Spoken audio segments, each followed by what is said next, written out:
Hi வணக்கம் welcome to positive tribes. ஒரு ஒரு கார்ப்பரேட் ஆஃபீஸில் வந்து ஒரு எக்ஸசைஸ், அதாவது வெல்னஸ் எக்ஸசைஸ், ஒரு சைக்காலஜிஸ்ட் வந்து ஒரு செஷன் நடத்துகிறாரு. ஸோ அதில் வந்து எல்லோரும் பார்ட்டிசிபேட் பண்ணுறாங்க. அப்போ வந்து அவர் ஒரு எக்ஸசைஸ் கொடுக்குறாரு. என்னென்னா, ஒரு பேப்பர் கொடுத்து இதில் வந்து இந்த பேப்பரை பார்த்தோன்னா உங்களுக்கு என்ன தோணுதோ எழுதுங்க அப்படின்னு பேப்பர் கொடுத்தாராம். ஸோ அங்கே இருக்கிறவங்க எல்லாம் பார்த்தா அந்த ஒயிட் பேப்பரில் ஒரு கருப்பு டாட் இருந்த உடனே அவங்க வந்து எல்லாருமே இந்த டாட் இல்லாமல் இருந்தால் நல்லா இருந்திருக்கும் அப்படியே அந்த மாதிரி வந்து நிறைய விஷயங்கள் எழுதியிருந்தாங்களாம்.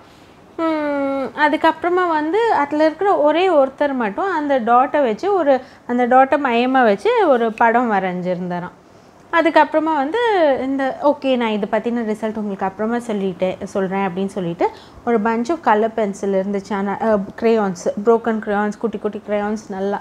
ஸோ இதை வந்து வச்சு உங்களுக்கு தோணுனதை வரைங்கன்னு சொல்கிறப்போ எல்லோரும் வந்து அவங்களுக்கு இஷ்டமான விஷயங்களை வரைஞ்சாங்களாம். ஸோ செஷன் முடிஞ்சிருச்சு. இப்போ வந்து நான் உங்களுக்கு ஒரு விஷயம் சொல்ல போகிறேன், எல்லாம் நல்லா கேளுங்க அப்படின்னு சொல்லிட்டு இந்த ப்ரொஃபஸர் சொன்னாராம். அந்த பேப்பரில் வந்து ஃபுல்லாக எம்டியாக இருந்துச்சு, ஒரே ஒரு ஒயிட் டாட் இருந்துச்சு. ஆனால் உங்களை எல்லாருமே வந்து அந்த பிளாக் டாட்டில் ஃபோக்கஸ் பண்ணி அந்த கருப்பு டாட் இருக்கிறத பற்றியே வந்து ரொம்ப யோசிச்சுட்டு அதை பற்றி தான் ரொம்ப பெரிய விஷயமாக எழுதியிருக்கீங்க. ஆனால் ஒரே ஒருத்தர் மட்டும் அந்த டாட்டை வச்சு ஒரு படம் வரைஞ்சிருக்காரு அப்படின்னு அந்த படத்தை காட்டினாரா. எல்லாருக்கும் ரொம்ப சந்தோஷம். and they were all happy that one person has been very creative. அதுக்கப்புறமா வந்து அந்த கலர் அடித்து அந்த க்ரேயான்ஸ் வச்சு வரைஞ்சதெல்லாம் எல்லாருக்கும் காமிச்சாராம். எல்லோரும் அழகழகாக வரைஞ்சிருக்காங்களாம். ஸோ இதுலேருந்து நீங்கள் என்ன தெரிஞ்சுக்கணும் அப்படின்னா, நம்ம லைஃப்பில் நமக்கு இந்த ஒயிட் பேப்பரில் இருக்கிற கருப்பு புள்ளிகள் போல் பிரச்சனைகள் வரலாம். ஆனால் நீங்கள் அதில் ஃபோக்கஸ் பண்ணிங்கன்னா அந்த அழகான ஓவியம் வரைகிறதுக்கான ஒரு ஆப்பர்ச்சுனிட்டியை நீங்கள் மிஸ் பண்ணிடுவீங்க.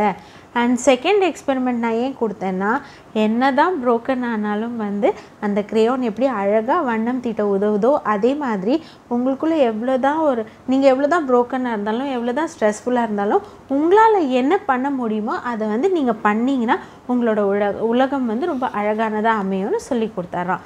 நம்ம லைஃப்லேயும் இப்படி தான் அந்த ஒயிட் பேப்பராக இருக்கிற நம்ம லைஃப்பில் அங்கங்கே பிளாக் டாட்ஸ், ப்ரௌன் டாட்ஸ்லாம் இருக்கலாம். அதெல்லாம் பற்றி யோசிக்காதீங்க. அதை வச்சு ஒரு கோலம் போடுங்க, இல்லை வேறு ஏதாவது அழகாக வரைங்க, இல்லை அதை வந்து ஒரு தொடக்க புள்ளியாக எடுத்துகிட்டு நீங்கள் ஏதாவது உங்களோட லைஃப்பை நீங்கள் அமைச்சிக்கோங்க. Second, how much ever broken, a crayon will always spread colors. அதே மாதிரி தான் என்ன தான் இருந்தாலும் எப்போவுமே நான் சந்தோஷமாக தான் இருப்பேன்ற உறுதியோடு எப்போவுமே சந்தோஷமாக இருங்க.